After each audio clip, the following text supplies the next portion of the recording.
January 14th, 1945.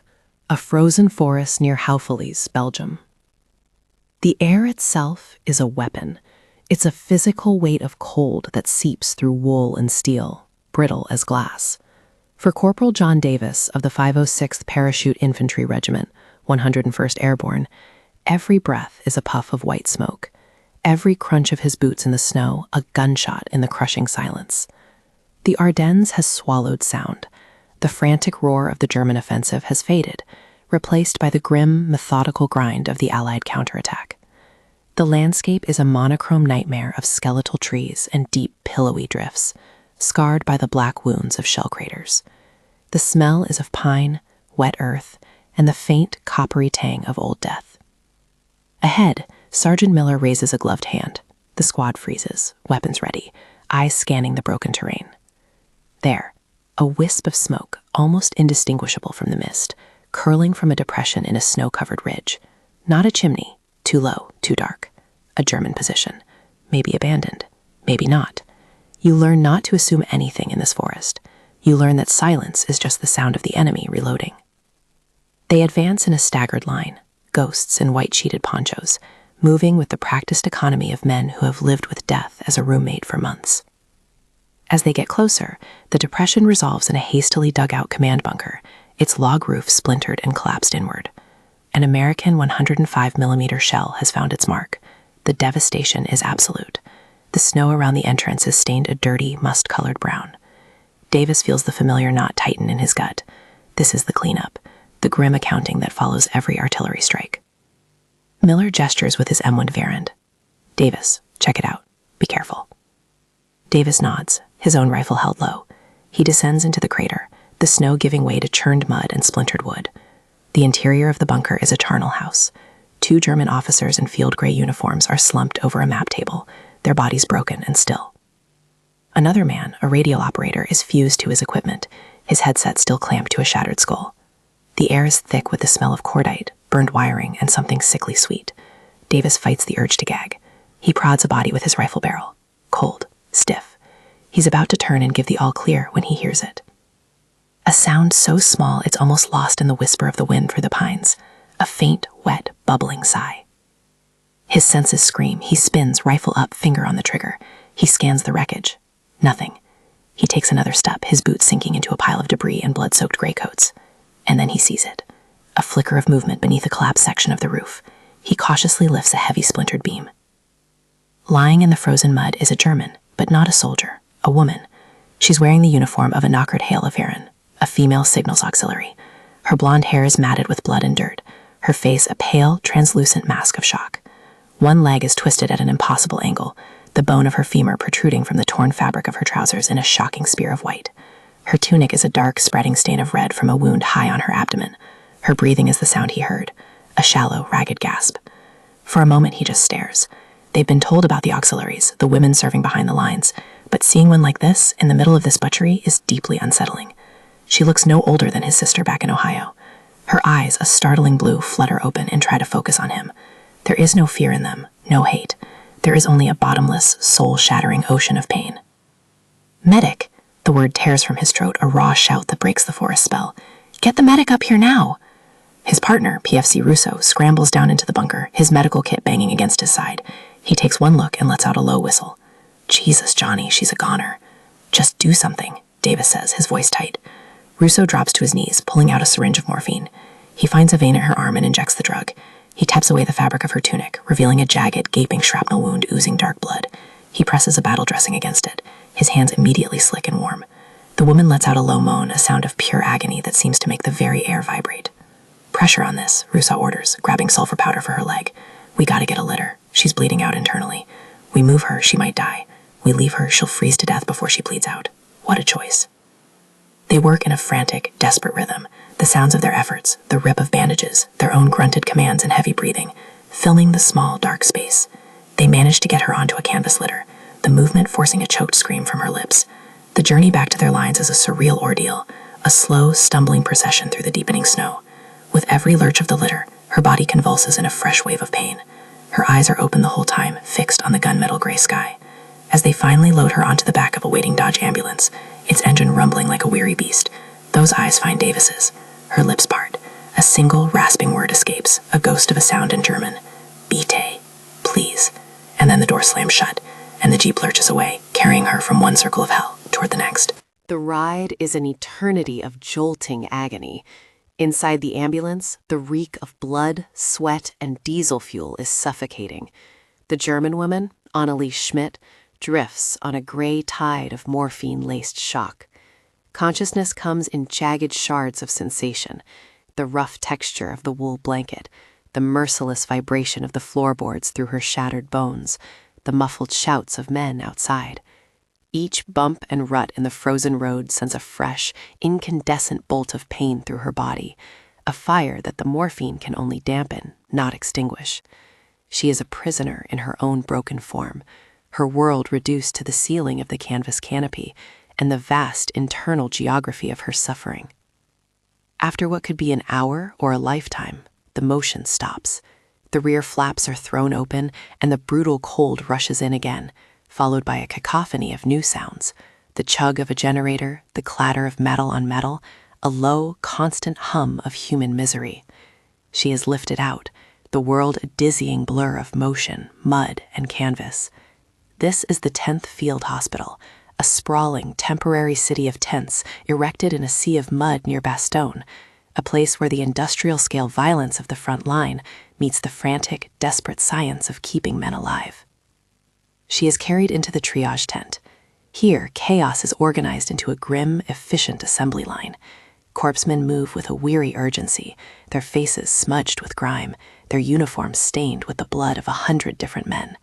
The air is thick with the metallic smell of blood, the sharp sting of antiseptic, and the sweet, cloying odor of gangrene.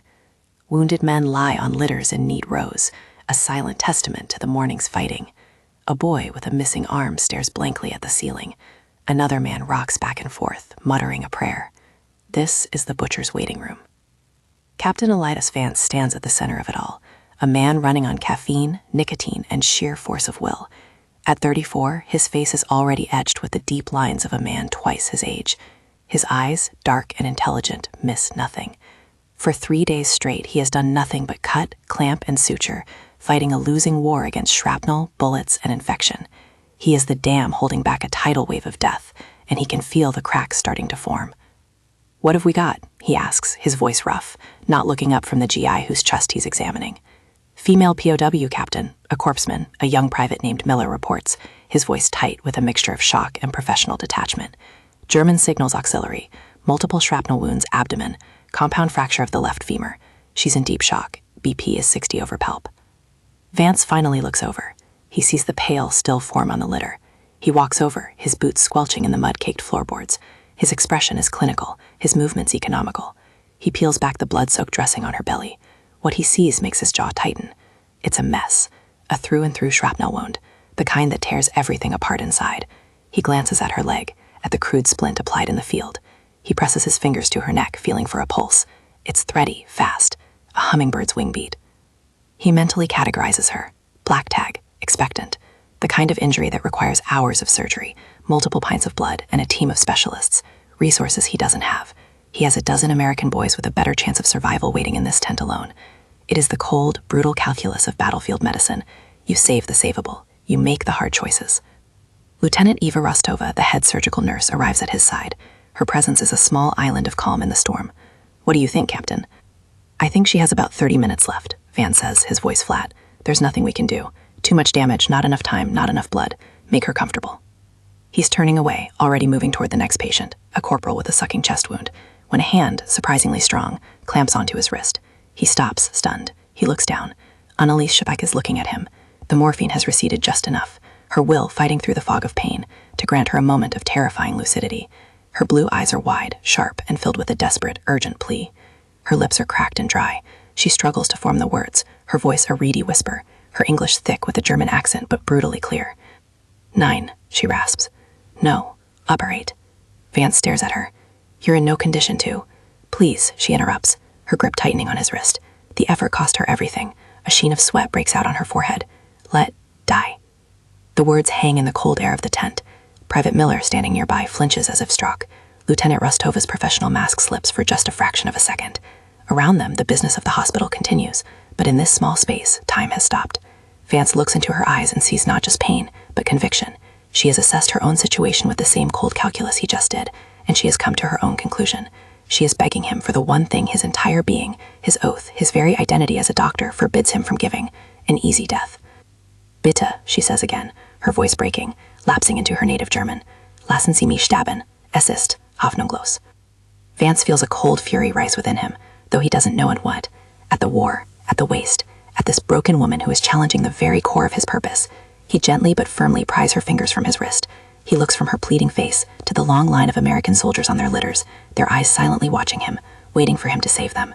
Every instinct, every bit of training, every rational thought tells him to walk away, to use the precious plasma and his even more precious time on a boy from his own side, on a life that can be saved. But he can't. He sees the challenge in her eyes, the surrender, and he will not accept it. He turns to Rostova, his expression hard as granite. Get her to pre-op. Type in cross-match 4 units of whole blood. Tell the OR to get ready. We're going in. Rostova blinks, surprised. Captain, her chances? I heard you, Vance snapped, his voice low and intense. And I heard her. Now move. The decision is made, a line drawn in the bloody mud of the triage tent. It is a decision against logic, against protocol, and against the explicit wish of his patient. It is an act of pure, stubborn, perhaps even arrogant defiance. The operating tent is another world. If triage was organized chaos, this is focused intensity. The sounds of the ward are muffled by the thick canvas walls, replaced by the hiss of the portable generator outside, the clink of stainless steel instruments, and the quiet, purposeful movements of the surgical team. A single bare bulb hangs from the central pole, casting a harsh yellow light that does little to dispel the shadows clinging to the corners. The air is cold enough to see their breath, a constant reminder that this sanctuary is just a thin membrane of fabric separating them from the Belgian winter. Anneliese Schmidt is wheeled in, a still form beneath a gray blanket. Private Miller, his face pale, helps transfer her to the crude wooden operating table. Her clothes are cut away with shears, revealing the full extent of the damage. The wound in her abdomen is a dark, ragged crater. Her leg is a ruin of flesh and bone. Lieutenant Rostova works with practiced efficiency, her hands swift and sure as she starts an IV line, her movements a stark contrast to Miller's slightly trembling fingers. She hangs a bottle of plasma, then the first unit of precious Type O whole blood. Captain Vance enters, scrubbing his hands raw in a basin of frigid, antiseptic-laced water. He has shed the weary triage officer and becomes something else, a machine of concentration. He pulls on a sterile gown and gloves, his eyes already fixed on the patient, mapping out the battle ahead. He sees not a German woman, not an enemy, but a complex and catastrophic biological problem that he is honor-bound to solve. Anesthesia, Vance says, his voice a low command. The anesthetist, a captain named Peterson, places a mask over Anneliese's face. Let it all go, he murmurs, his voice calm and steady. Just breathe. Count backward from 10. She doesn't respond, already lost in the twilight of shock, but soon the rhythmic hiss of the ether machine fills the small space, a mechanical heartbeat for the ordeal to come. Let's go, Vance says. Scalpel. Rostova slaps the instrument into his waiting palm. There is no grand pronouncement, no moment of dramatic hesitation. There is only the work. Vance makes the first incision, a long, decisive cut to open the abdominal cavity. Miller, tasked with suction, leans in, his eyes wide with a mixture of clinical fascination and visceral horror. The moment Vance gets inside, he understands the true hopelessness of the situation. It's worse than he imagined. Far worse. Shrapnel has torn through her like a storm. Her spleen is shattered, a pulpy, bleeding mass. A section of her small intestine is perforated in a dozen places, spilling its contents into her peritoneum, a guaranteed death sentence from peritoneum if she even survived the table. A major artery near her kidney is nicked and weeping blood relentlessly, the source of the massive internal hemorrhage. It's a butcher shop, a landscape of ruin. More light, Vance grunts. Rostova clamps, lots of them. For the next 2 hours, they work in a state of suspended time. Vance's hands move with a speed and precision that seems supernatural. He is a man possessed, fighting a multi-front war inside a single human body. He clamps one bleeder and another starts. He tries to isolate the torn intestine and the damaged kidney threatens to give way. It's like trying to patch a disintegrating dam with your bare hands. The suction machine gurgles, pulling away pint after pint of blood, which Miller replaces with a steady drip of blood from the hanging bottles. You are there, in the cold tent, watching this desperate battle. You feel the strain in Vance's shoulders, the ache in Rostova's back as she leans over the table, anticipating her every need, her mind seemingly linked to his. She is more than a nurse, she is an extension of his will, slapping hemostats, sutures, and laparotomy pads into his hand before he even has to ask. The floor around the table becomes slick with a dark mixture of blood and muddy water. Vance's internal monologue is a torrent of anatomical terms, calculations, and curses. Control the bleeding first. Splenectomy is a given. Find the mesenteric tear. God, the contamination is everywhere. How can anyone survive this? He remembers the look in her eyes, the plea to let her die. A part of him, the exhausted, rational part, screams that she was right. This is a futile gesture, a waste of resources. He could be saving 3 other GIs in the time it takes to lose her. But another part, the core of him, refuses to quit. It's a primal, stubborn defiance. He will not be beaten. Not by this piece of metal, not by this war, not by this woman's despair. He is a doctor. This is what he does. He fights death even when it is invited. He finds the nicked artery and, with a delicate, precise movement, places a clamp. The furious bleeding slows to a manageable ooze. A small victory. He looks up at the blood bottle. They are already on the 3rd unit. What's her pressure, Peterson? The anesthetist voice is grim. Dropping, 50/30. Pulse is getting thready. We're losing her, Captain. Vance's gaze drops back to the catastrophic scene inside her abdomen. He has only just stabilized the worst of the hemorrhage. He hasn't even begun to address the shattered organs, the perforated bowel, or the leg that is still a mangled rack beneath its sterile drape. He is hours from being finished, and his patient is already slipping over the edge of the cliff. The fragile thread they've been holding onto is about to snap. More plasma. Get another unit of blood ready. Vance's voice cuts through the rising tension, sharp and commanding. He doesn't look up from the surgical field. His world has shrunk to the illuminated, bloody landscape inside his patient's body. The anesthetist, Peterson, squeezes the bag of plasma, forcing it into her veins faster. Ristova is already hanging the 4th and final unit of whole blood they have cross-matched. It feels like pouring water into a sieve. Vance works with a renewed, almost savage intensity. He knows he is on the clock, not just against the patient's failing body, but against his own finite supply of blood and energy. His hands become a blur of motion.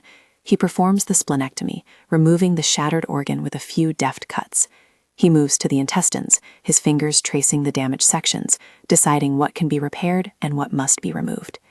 This is the painstaking, unglamorous work of reconstruction. It is a slow, methodical fight for every inch of viable tissue. The hours begin to blur. 3 hours become 4. 4 become 5. Outside, the winter day surrenders to a deep, starless night. The war continues its relentless rhythm beyond the campus walls, the distant rumble of artillery, the drone of a lone aircraft. But inside the tent, there is only the quiet, desperate drama of survival. The generator sputters, and the single bulb overhead flickers violently, plunging them into momentary shadow before catching again. No one flinches. Their focus is absolute. The physical toll is immense. Vance's back is a solid sheet of pain. Ristova's legs ache from standing, but she remains rooted to her spot. Private Miller, his face ashen, has to be replaced by another, more seasoned corpsman after the 4th hour. The sheer volume of blood, the smell, the intensity, it was too much. The new corpsman, a corporal named Shaw, steps in seamlessly, his movements just as practiced, his face an unreadable mask. You can feel the oppressive weight of time in that tent. The only markers are the emptying bottles of saline and plasma, the growing pile of blood-soaked gauze on the floor, and the scratchy updates from Captain Peterson. BP is stabilizing, 65/40. A minor victory, met with a shared, unspoken sigh of relief. Her temperature is dropping. Let's get more blankets on her. A new enemy, hypothermia. Around the 6th hour, a turning point is reached. The major hemorrhaging is controlled. The resection of the damaged bowel is complete. Vance has, against all odds, stabilized her core. Now only the leg remains. He calls for the orthopedic surgeon from a neighboring tent, a major who specializes in shattered bones. The major enters, takes one look at the x-ray they managed to take, and shakes his head. It's a complete mess, Elias. Amputation is the only sane option. Vance looks down at the patient, her face pale and serene under the ether mask. He thinks of her waking up, not only alive against her will, but also missing a limb. It feels like a final cruel job. No, he says, his voice quiet but firm. We're going to try to save it.